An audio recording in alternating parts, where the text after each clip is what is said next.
Jack and I had so many conversations about the love-hate relationship of a woman going through 9 months pregnancy within the matter of minutes, and the falseness of our pregnancy being on television, just perpetuating these blissful birth sequences that last seconds long.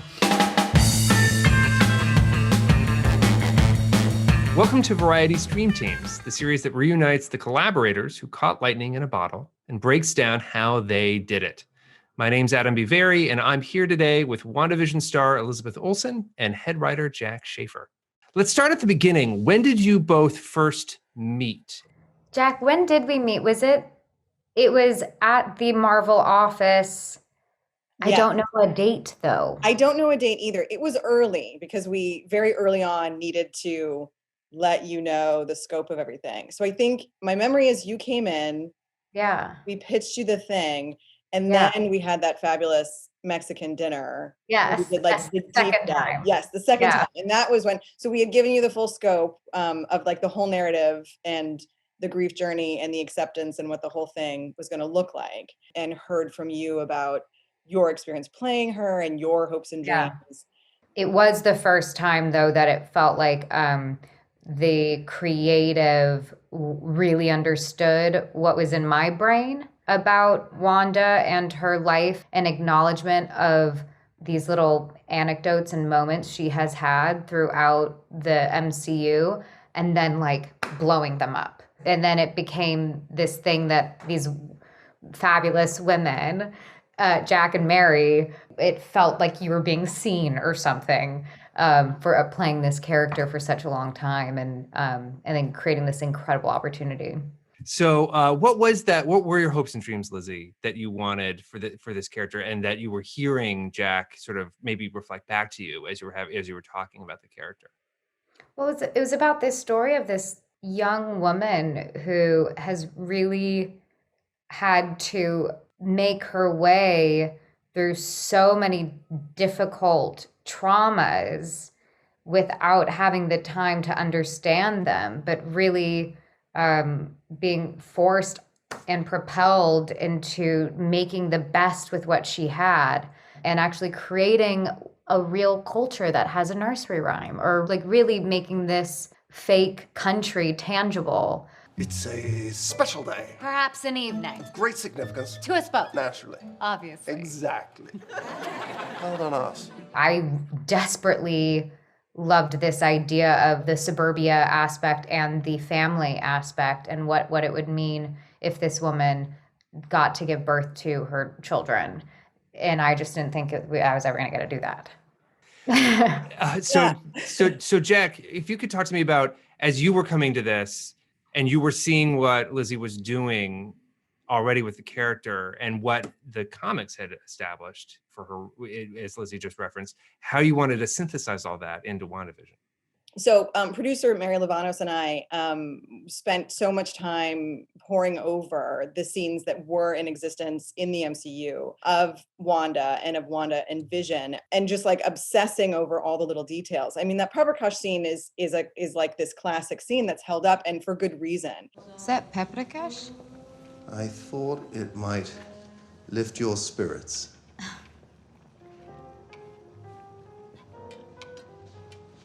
There's so much intimacy in that scene, and it's this little pause, in the middle of all the chaos, chaos.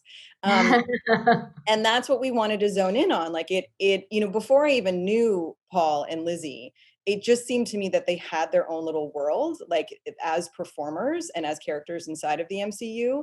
And that's what we were chasing. And it obviously it linked up with this notion of suburbia and with the sitcoms, like all of that just complemented itself over and over again. And with the comics, I am not a comic reader. And that is what I've loved about my collaboration with Marvel, with Mary Livanos, Kevin Feige, and all the incredible producers there. That's their everything, and they know it all, and they're walking encyclopedias. And so ideas would come up, we would circle things, and it would be like, oh yeah, it's just like this, comic, this story, this image, and we were putting various sort of cells up on the wall to be like, this is this is our touchstone for this moment, and this is what we're thinking for here. Could you give me some examples of what those touchstones were? Witch's Road, we looked Yeah. at quite a bit for the visuals of like power and women and witches. And so my memory is there were some of those up on the wall that had to do with the finale and with those pieces. And then of course, like the earliest comics where Wanda and Vision are in suburbia, Wanda's pregnant, and there's all those sort of like cutesier home moments that feel very 50s in the like artistic execution. We had those up. Just that like seeing Wanda with a pregnant belly like in the art was just forgive me, so fertile. Like it's just so we're like, that's what we're after. We want to see these superheroes in a domestic sphere and authentically. You know, Paul and Lizzie were so grounded in the performances. They were, you know, living that marriage, and that's what we were after. One of the trickier elements of the show, I would imagine for both of you, is that at first Wanda shares the audience's confusion about what is actually going on. I would love for you both to talk about how you threaded that element of the show. There was sort of two things with the design of the show is, you know, the notion of Wanda creating the hex. So in order to make it interesting for the viewer, this idea of a nonlinear structure that would feel like a puzzle, feel like a mystery to unpack. Like the linear story, if you were to do that, actually starts with episode 8. And then it's episode 4. And then like that. From the very beginning, from my first pitch, I tracked the narrative according to the stages of grief.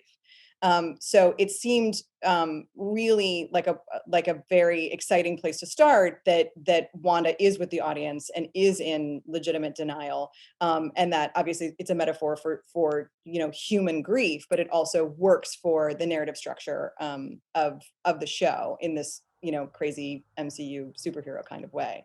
But you know, in the scripts, the format even would tell you when you were in sitcom mode in terms of the like screenwriting structure and screenwriting like aesthetic, and when you stepped out, you know, it would look different on the page, which was meant to sort of tell everybody, department heads, you know, Matt, everybody, sort of where we are in the story. But I think, you know, Lizzie, what I love, one of the many things I loved about working with you was it wasn't sort of like a monolith of here's, you know, denial and here is anger. Those sort of like incredibly delicate transitions in and out of those moments, and the slow burn of being with you on your discovery is what I think is what makes it all so beautiful and so relatable and human.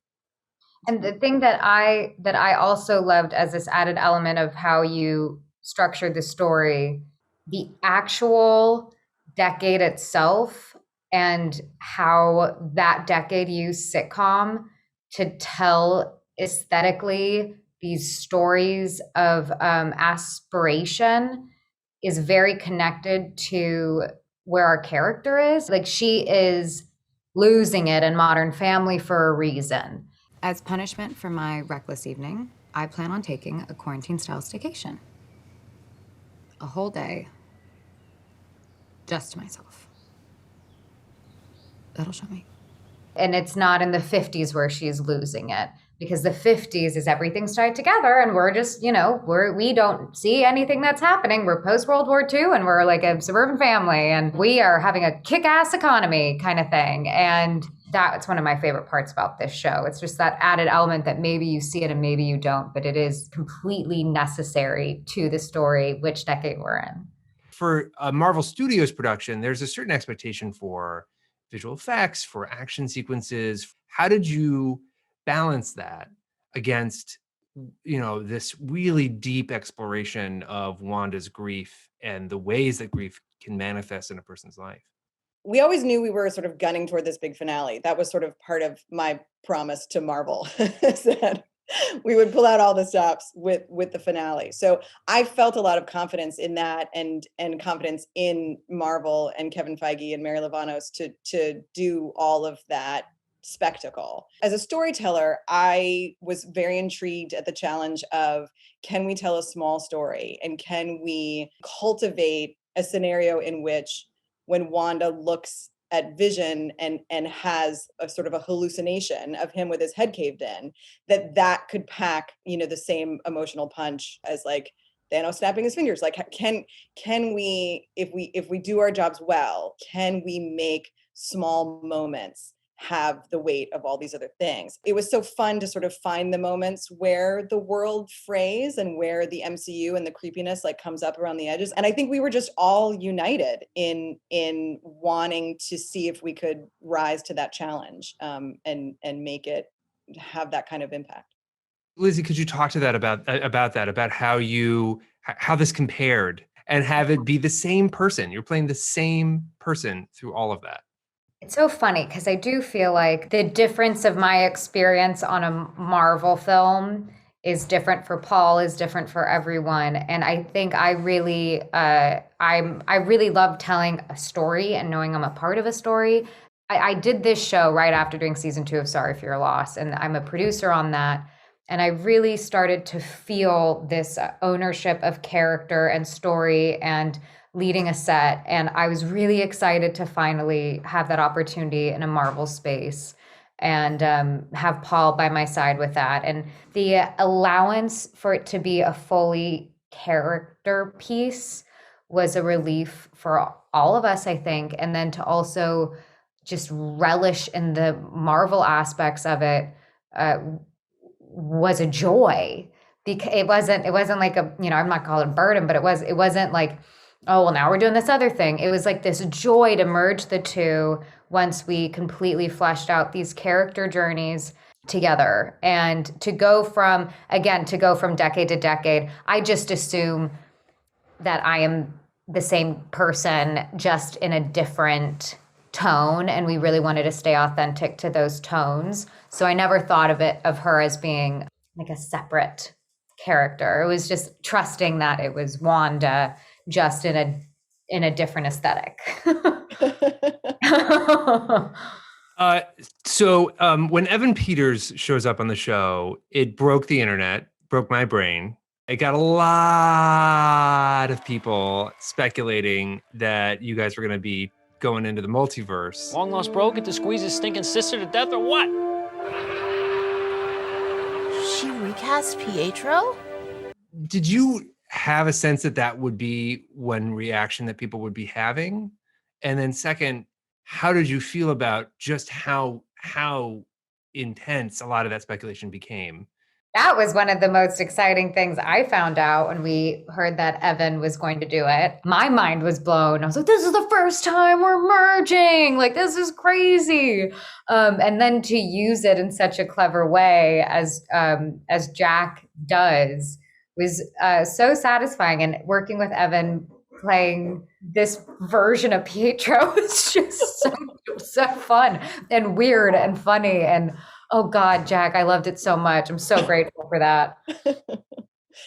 Yeah, I mean, it was an early idea that Mary Lavanos and I had, and the writers' room was so behind. It's one of the few things in the series that I was like, yeah, I was expecting a really big reaction. Everything else I've been sort of floored by the enormity of the reactions. But that one I was like, yeah, it was the thing that I've been like sitting on for 2 years, just being like, just wait. And he's fantastic. He's great to work with. He's like super game. And we knew that he would like be on the doorstep, that we were going to end the episode like that. We were like, it's going to be so good. A lot of the fans really took that to mean something significant for the MCU. Like, how did you feel about all of that kind of thing? I knew that there were theories that had to do with people wanting like more surprises and cameos, but I'm not really that aware of what these fan theories were. So I'm kind of learning about it as we go. I know Paul said something about this crazy cameo when he was really just talking about doing a scene with himself.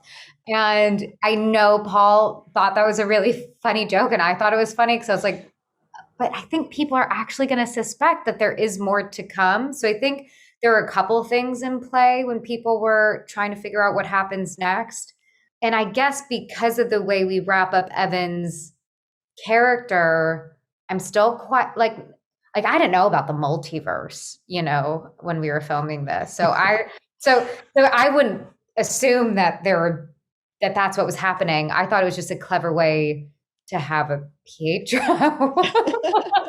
I didn't understand the larger plan of the multiverse, and I didn't even know about the multiverse until I started working on Multiverse. Mm-hmm. The Doctor Strange sequel. So one thing that you did get to do, Jack, and I think Lizzie, you were. It seems like you were instrumental in helping with is establish a new corner of the MCU with Agatha's character and the sort of establishment of the world of magic from a female perspective, anyway, separate from the Doctor Strange part of it, in the MCU. So what was that like? It was so much fun. And we knew that we really wanted to play. We wanted Agatha to be complex. We knew that she was going to be the quote unquote villain of the show. But because everyone on the show was united in the portrayal of complex women, and in searching for nuance in all characters, but especially women, there's so much in the comics about she's a mentor and like she's good, she's bad, like in terms of Agatha herself. And we also knew that we were going to go after this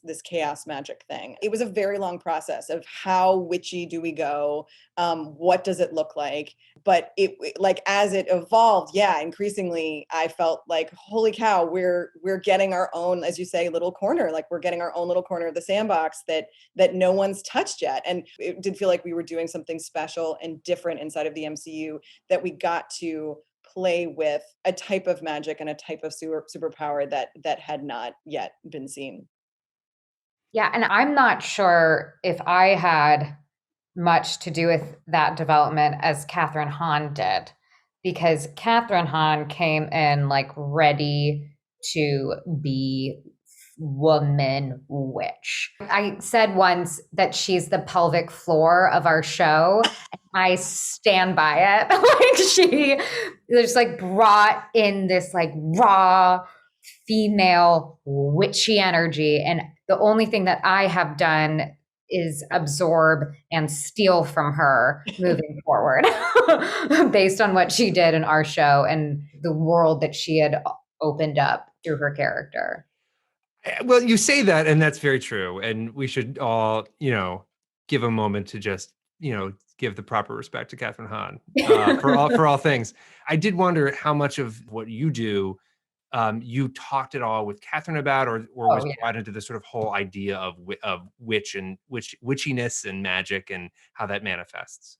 Yeah, we talked a lot about it, and we used the same woman who developed Wanda's physicality from Ultron, Jenny White, worked with Catherine on what she does. And I know for them, they wanted it to look related to, but different from what I do. And I really am so nerdy about it. And I like love in my head what everything is, like how everything works.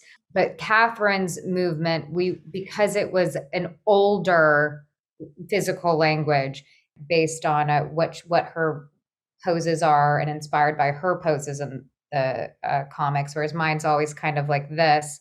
Hers was always kind of here.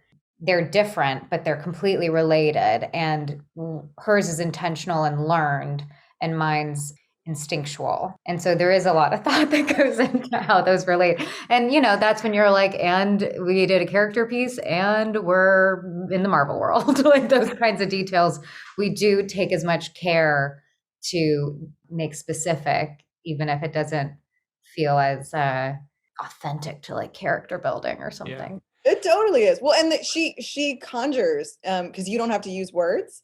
You don't have to use spells. And so we had to come up with like a language for her. Like I wouldn't diminish any of that because I do think it speaks to your separate histories. She did have the community of witches. We talked a lot about that. I mean, her community turned on her, but you were entirely alone in your journey as a witch. And in another version, Agatha and Wanda could be mentor and mentee, could be like sister folk. Like we wanted that to be kind of blurry.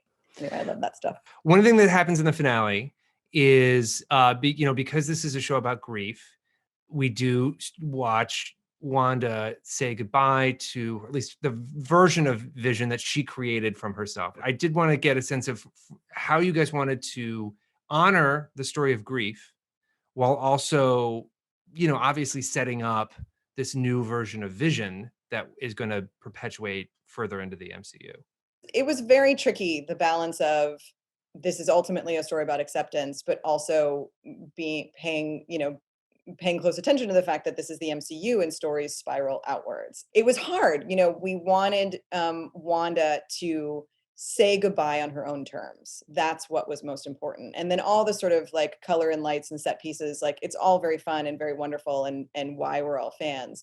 But to me, that was the thing that we always held on to, is that at the end, it is her choice. And that we were lucky enough to eventually, with the MCU mythology of it, we also tell the story of her acceptance of herself as the Scarlet Witch. For the character of Vision, I was very enamored of this notion that he's been so many things. So I don't think that it's like a cheat or anything that she said goodbye to the Vision that we know and love, who we called Soul Vision. I've heard him called Hex Vision, which I also really like. She had to say goodbye to the fantasy. And she had to fully process her grief. And that's something we talked about a lot, how everything that Wanda had gone through in the MCU had happened to her, and it was almost like she didn't have any agency. And so that was a huge part of this ending. And the thing that I love about there's this Vision out there with all of his memories, it just doesn't matter because he's a stranger. The thing that I love so much about the end of this journey for Wanda is a sense of accountability. And she really takes full accountability for what she has done and who she is and has become. And that other Vision that's existing isn't a part of it anymore. You alluded, Jack, earlier to you having at least some foreknowledge of, or current knowledge anyway, of what's going to be happening in Doctor Strange in the Multiverse of Madness. How much did that factor into where you wanted to leave Wanda and what kind of connective tissue you wanted to have between WandaVision and Doctor Strange 2? I mean, truthfully, the connection between, WandaVision and where we leave Wanda and then into Doctor Strange 2, it seems to me from where I'm sitting that it's been very organic. It's a lovely way to sort of like do a handoff. And I've been over here wishing them well in Los Angeles as they're in the UK.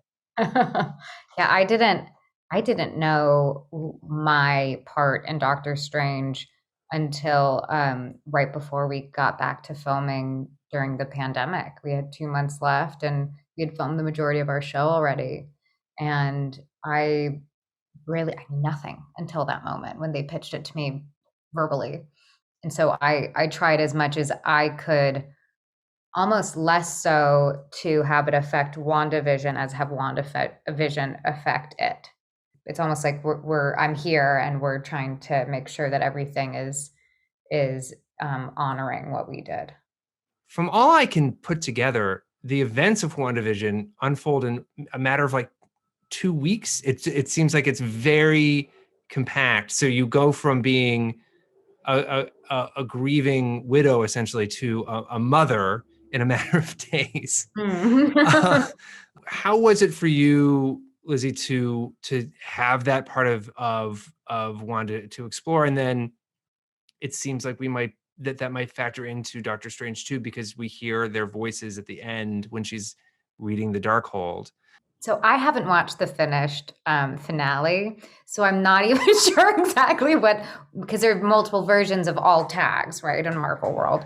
So that's good to know that you do, because that was a conversation. Should we or should we not hear the boys in the tag? And it, I believe, has enriched her humanity and life. Jack and I had so many conversations about the love-hate relationship of a woman going through 9 months pregnancy within a matter of minutes, and the falseness of our pregnancy being on television, just perpetuating these blissful birth sequences that last seconds long. But there, at least, we're all very aware that it is not us trying to kind of put a blanket over this, like, fuzzy, beautiful, aspirational, like, birth experience where she, like, all of a sudden, like, loses the belly immediately. And I think even though it's a short period of time of the 2 weeks, it doesn't take away from the experience of the potential of it having been actually these 10 years with these children. And I think that's really important to feel as an audience member and for Wanda to have experienced. The 9th episode is called the series finale. But I can assure you that I am not alone in wanting to see more of Wanda's story and whatever this new vision, like whatever this is, to continue in what would be another season, whatever shape that would take. Is that something that you also would like to do and perhaps could break that news right here, right now with Variety that you are doing? Who? Oh gosh. I'll just steal what Feige said, which is that's not in the plan. However, we all know not to say no in the Marvel world, that, anything can be possible, even if it's not the immediate plan when you're making something. Jack, what is your future with Marvel, if you know it already? I don't know it already. I can just say that it has been the highlight of my career working on the show. And I love working with Marvel, and I will forever be grateful to them for giving me and us the space to tell the story.